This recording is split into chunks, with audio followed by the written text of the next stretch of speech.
আমাদের এই যে বর্তমান সমাজে যে বিষয়টা চলছে, এই বিষয়টার আমরা তীব্র নিন্দা এবং এর প্রতিরোধ দাবি করছি।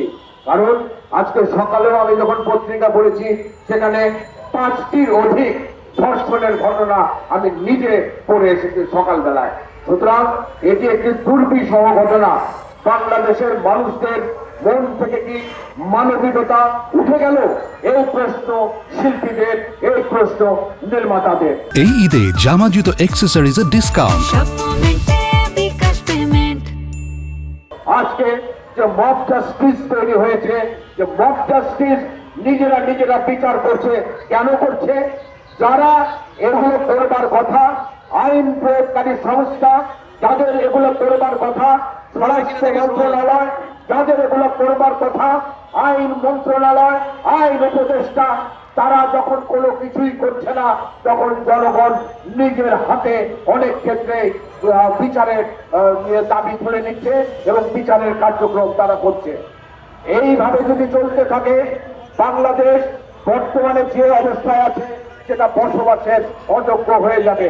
আমি আমার 2 কন্যা সন্তান যখন এই সমস্ত ধর্ষণের কথা বিভিন্ন সোশ্যাল মিডিয়াতে, তথ্য পত্রিকাতে ঘুরে বেড়ায়, তখন আমার নিজের কাছে নিজেকে খুবই অপরাধী মনে হয় যে আমি আমার মেয়ের কাছে কি করে মুখ দেখাবো যে আমার মতোই কোনো বাবার, কোনো মেয়ে, কোনো ছোট শিশু, নারী এরা ধর্ষিত হচ্ছে, এরা নানা রকম প্রবঞ্চনার শিকার হচ্ছে। বাবা হিসাবে, মা হিসাবে আমাদের কি কর্তব্য?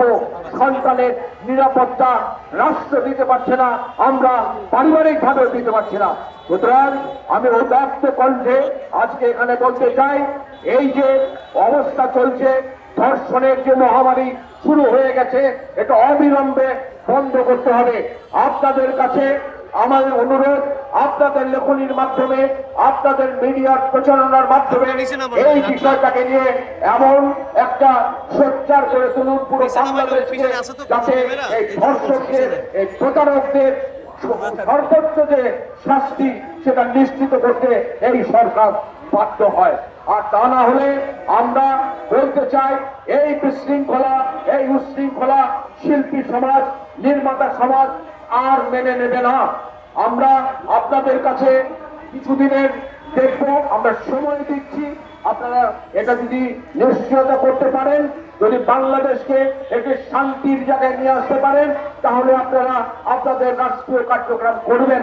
তা না হলে এই মিটিং থেকে আমরা সুসৃষ্ট যে উপদেষ্টা দল আছে, যাদের এটা দায়িত্ব, তারা দায়িত্ব পালনের ব্যর্থ হয়েছেন, তাদের পদত্যাগের জোর দাবি করছি। ধন্যবাদ সবাইকে আজকে এখানে আসবার জন্য, আপনাদেরকে সবাই ধন্যবাদ। আমি আজকের এই মানববন্ধনের সমাপ্তি এখানেই ঘোষণা করছি।